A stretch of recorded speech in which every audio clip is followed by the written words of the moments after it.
Okay. All All right. right. Good, good. All right, Rami, nice to see you. Nice to hear from you. Yeah, It likewise. took us a really long time to get this set up, probably too long, but at least we're here now, so that's good. Yes, sir. Yes, sir. How's it going? How's everything with you? Good, good, man. Just pretty busy, pretty busy. And I'm glad that you're here to kind of help spread the word about what we do and kind of just make this kind of small and short video. So thanks for showing up. Thank you for having me. I really appreciate being a part of this whole journey and helping out people. Good, good. So, my name is Joseph Spagnola, a psychiatric nurse practitioner, board certified in psychiatry. Yeah, we'll talk about a few things that we do here today. You want to introduce yourself as well? Yeah. So my name is Rami Hawari. I'm also a psychiatric nurse practitioner, board certified in psychiatry, helping out patients dealing with a bunch of issues in mental health, such as mood disorders, anxiety, depression, ADHD especially, and other things too. Okay, good, great. So I actually have a list of questions here that I just have gotten over the years about what we do, and I just wrote them down, and I'll just kind of read them out loud, and we'll go over them. And yeah, these are just from patients and clients who just kind of ask me questions about what we do. Uh, First one is why choose us? My take on that is that one thing that separates us from everyone else is that I think that we have a greater knack for listening to people and really kind of being holistic in what we do. So I think what I tend to do, and maybe you do this as well, but I listen more than I speak. So I kind of let the client kind of tell me exactly what's going on, but I'm not just listening. I'm really listening in between the lines. So you're telling me something, but I'm also looking at nonverbal cues. I've read your history, and I really want to find out exactly what is happening in your life in order for me to prescribe medicine to treat what's going on with you and accurately diagnose. So, what patients have reported to me over the years is that, Joe, you really listen to what I'm saying. I've been to other places and felt unheard or rushed or even just they didn't validate my story or even reflect back to me what they thought was going on. So, and that caused a lot of issues going forward with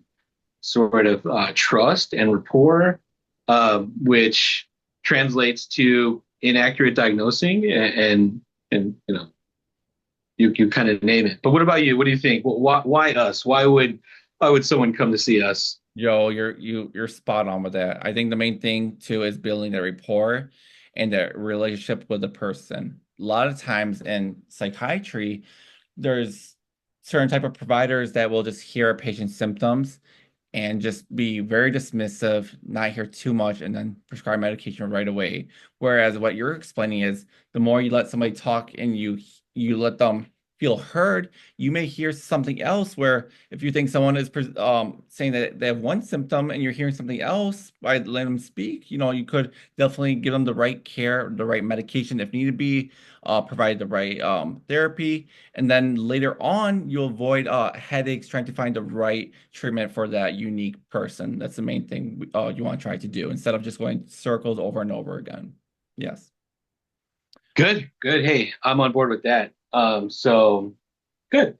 Next question. I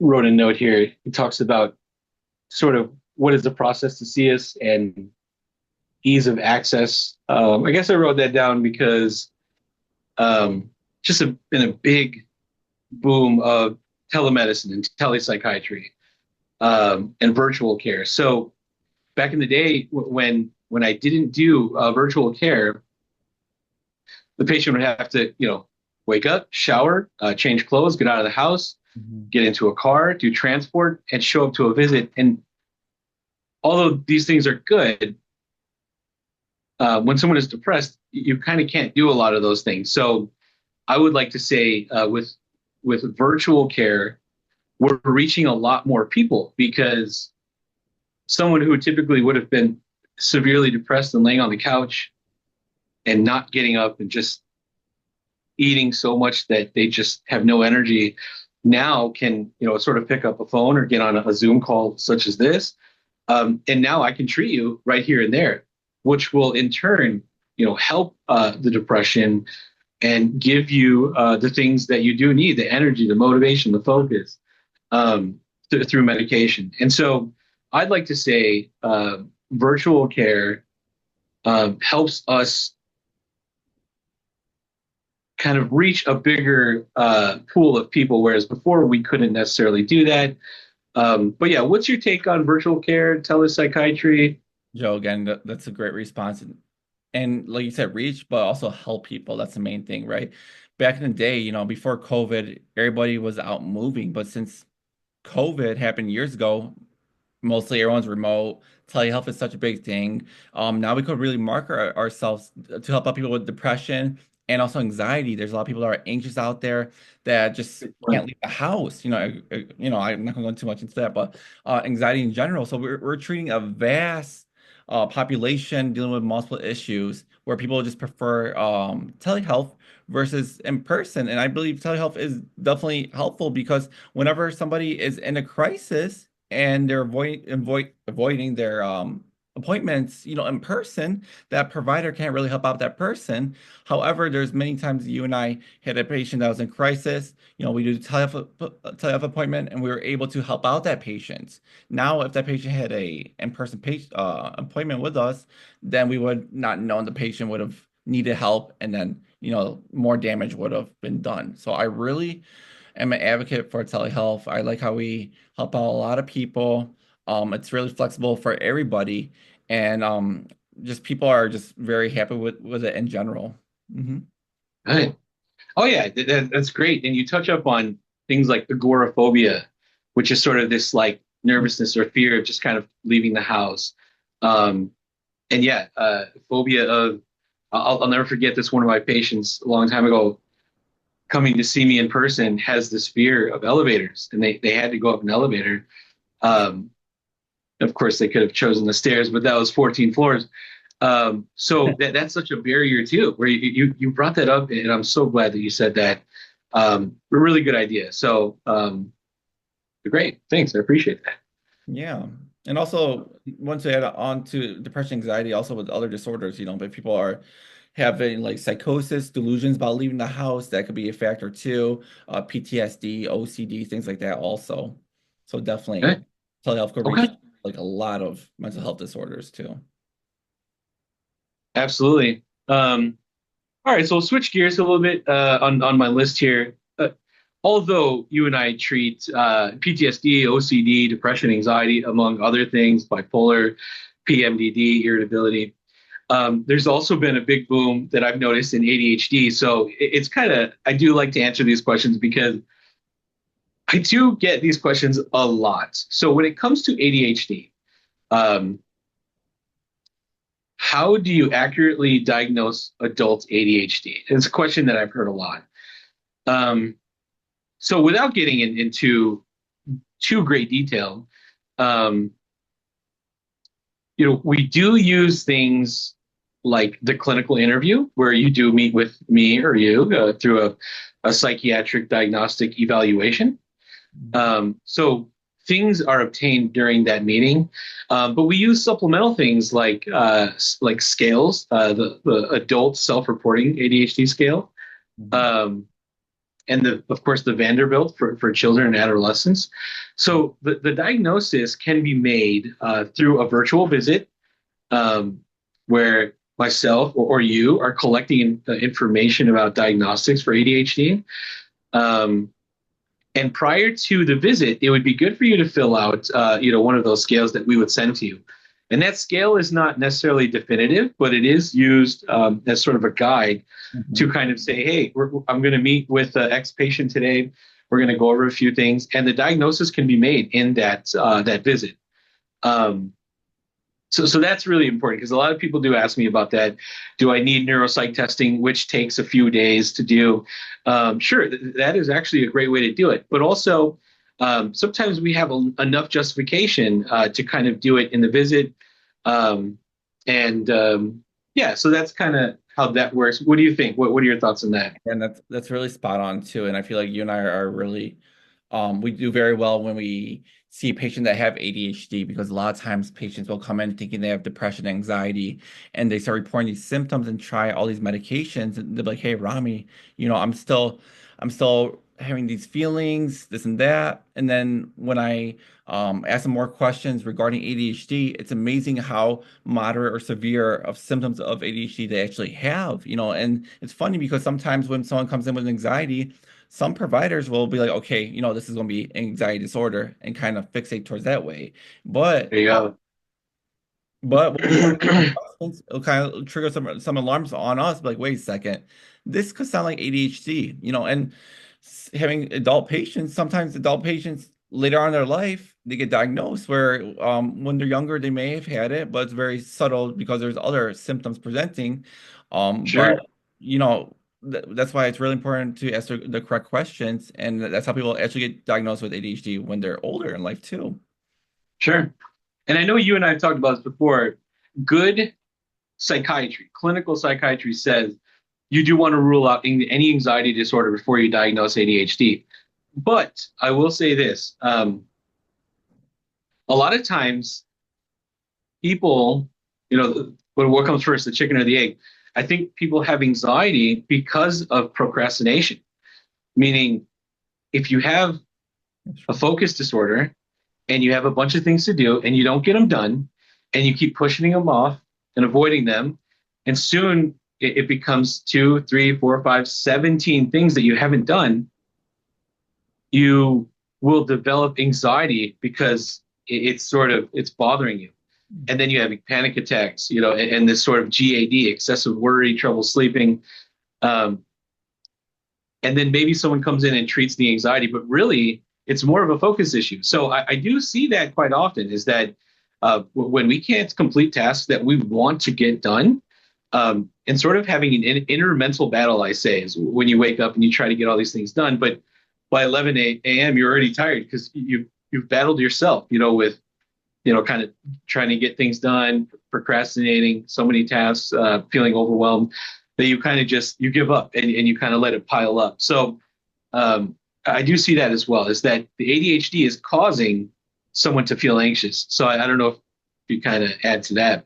Yeah, I mean that's like no, I agree with it's so funny. And while you're talking about that, I was thinking about other symptoms. Like when people have like depression or anxiety, sometimes we treat I know I'm switching over from ADHD to anxiety disorders, but sometimes we treat Sure. patients with anxiety with antidepressants and they'll be like, hey Rami, why the heck are you putting me on an antidepressant if I'm anxious, Sure. right? A lot of times when we fix someone's depression with an antidepressant, their anxiety subsides. And that's how sometimes Yeah. ADHD works. People will be like, hey, Rami, I'm anxious, but the stimulants you're giving me is helping me focus. And now I'm noticing I am less anxious, There you right? go. Not always Yeah. concentration, could be other symptoms too going on with it, right? And that's the main thing too. Yeah. So it wrote like you said, and I love that you said that it boils down to accurate diagnosis because you can't treat something if you don't know what the correct diagnosis is. So I like what you're saying there. All right. So let's move on to the next one. Do I need to be in person? No, we can do virtual or in person. Both are okay. What happens if I was diagnosed as a child? Um, Once the diagnosis has been made by a professional, you do have that diagnosis. So that's a pretty simple question. But of course, we're always reassessing and reassessing. Do you prescribe stimulant medication? What are the alternatives? Um, in a small box here, and of course, this is not meant to be medical information for anyone hearing this. You do kind of want to follow your own, primary care provider or psychiatric provider's advice. But there are generally in terms of stimulants, you have Adderall, Ritalin, Vyvanse, Vocalin, Dexedrine. Non-stimulants, you're kind of looking at medicines like Strattera, Wellbutrin. So these are just to name a few that we do prescribe. But again, in order to kind of prescribe this, you do need a full evaluation, right? Kind of, what do you think about that? Correct. And Complete also diagnosis. Correct. And also, a lot of times people that think they have ADHD, and let's say they even make criteria for it and they want to be on stimulant. There's so many things you have to look out for. If you have cardiac issues, if you have heart issues, if you're naturally have a high heart rate, stimulants could really increase it. So we need to do a full workup medically to make sure you're stable before stimulants. We the thing about psych is that you have to be medically stable before you're on these medications, and could really trigger something. So that's a Yeah. big thing that happens with a lot of my patients that want to try stimulant, but they have a lot of medical issues. So then I have to make the plan very unique to them. Sometimes the go-to is, like you said, the Adderalls, the Vyvances, and whatnot. But if you have a lot of medical issues, cardiac issues, we just have to really assess you, and then make sure we have the right medication where you are mentally and medically healthy. Sure. Yeah. Good. Yeah. Safety is key. And to add to that, just off the top, if someone has a seizure disorder like epilepsy Mhm. or a significant cardiac issue, then stimulants are a contraindication, meaning that it's not something that you should take because it's not safe. Um, so, Right. okay, good, good. Let's see. What are the side effects of ADHD medication? Um, I'll speak to that in terms of, and you kind of did, but in terms of stimulants, um, just let's say Adderall, for example, typically appetite suppression is a side effect. So you might notice that you're not as hungry. Insomnia is another thing that could happen. Insomnia is trouble sleeping. If you take Adderall, typically in the afternoon, so after like 2:30 p.m., you might run into issues sleeping. And unfortunately, sometimes the side effect is anxiety or nervousness. So if you kind of take this medicine, some people might report some anxiety. But when I see that, it just means that maybe you have an underlying anxiety condition, or you're taking the medicine and you're not Mhm. necessarily kind of engaging in life. So if you take the medicine Adderall and kind of try to go to sleep, well, that's kind of counterintuitive. So you do kind of want to focus on school, work, relationships, kind of take on a project when you do take it. So that's when I see the anxiety kind of kick in, is that when you sort of are on a medicine like this, and you don't necessarily have some agency to do something about your day. And Joe, can I add on? A lot of times people will tell me, "Hey, Rami, I'm on a stimulant, and I concentrate, but I concentrate on the wrong things." I tell my patients, I wish the medication is a miracle pill, but we have to put in the work also. It's not like one and done where you take a medication, then you're focused on the right things. You have to tell yourself that, okay, the medication is doing some of the work, but you have to put in the work also to kind of encourage and motivate yourself too. A lot of times ADHD, people struggle with motivation. So even though you have a stimulant, for example, I'm just using stimulant as an example, but it could be other meds too, by your side, you have to find the skills, talk to your therapist, with us, all this stuff to help you really achieve your goal. You can't just rely on the medication. I agree. And actually, thanks for bringing that up. When I say ADHD medicine, I did forget, that, hey, there's a bunch of classes. So there are antihypertensive medicines that kind of can reduce someone who's feeling fidgety, blood pressure medicines, in addition to stimulants, non-stimulants, things like that. So thanks for kind of reminding me on that. Yeah, so let me see. The other question here is, how often will I need to have appointments? So I would say, like, we meet first for an hour, 60 minutes or longer, and we just gather information between myself and the patient. The first handful of visits should probably be monthly after that. Um, and then we can kind of stretch it out when you're feeling like you're on a good med regimen and you're feeling stable. So at the very least, the government wants us to meet once every 3 months while on a Schedule 2 medicine. Um, Schedule 2 medicine like Adderall, Vyvanse, Ritalin.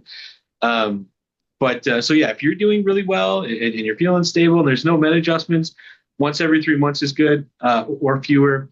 Um, but if we notice that there's a condition change or something happens, we can meet much sooner than that. Even as once every week, once every 2 weeks, once every month.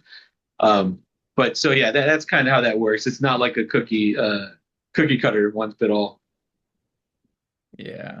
Yeah, Yeah. cool. So what do you think? No, Joe, you're you're taking all my answers, but yes, 100%. Even like if I have a new patient and they're chronic, they're just depressed or anxious, and they live life without having a provider, monthly for sure. And sometimes I care a lot, and sometimes I'll be like, hey, I put you on a new medication.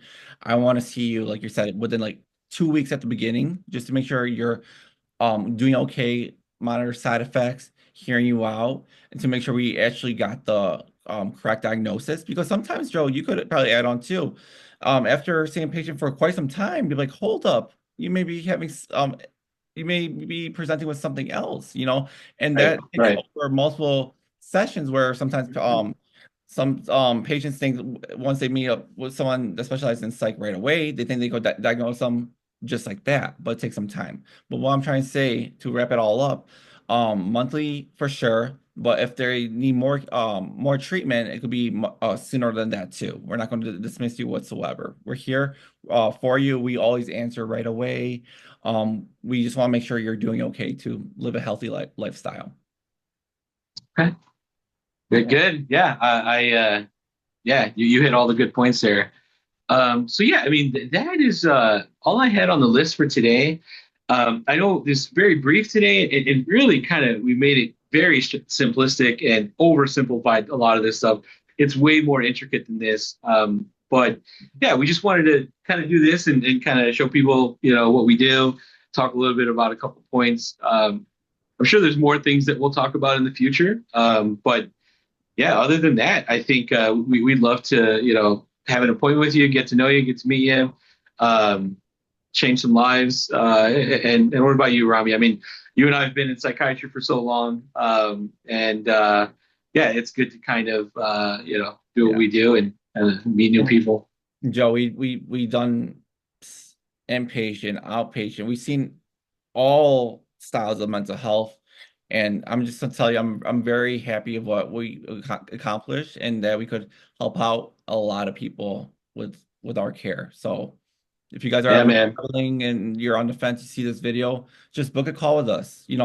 If you think it's not for you, great, you're not gonna hurt our feelings. But if you feel like we find something and we could help you out in just a tiny way in your life, that goes a long way. So make the call if you need us. Yeah, you're right. These are lifelong things that you learn from us, and absolutely, man. I think I remember many, many years ago when we were inpatient at McNeil Hospital. I never thought we would have been here. So glad to work with you. Glad to make this video. And yeah, like you said, make a consultation with us free of charge. Just check us out and see if we're a good fit for you. And yeah, we're signing off on this late Wednesday night. And take it easy. Thank you. Bye. All right, guys, thank you so much. All right. All right.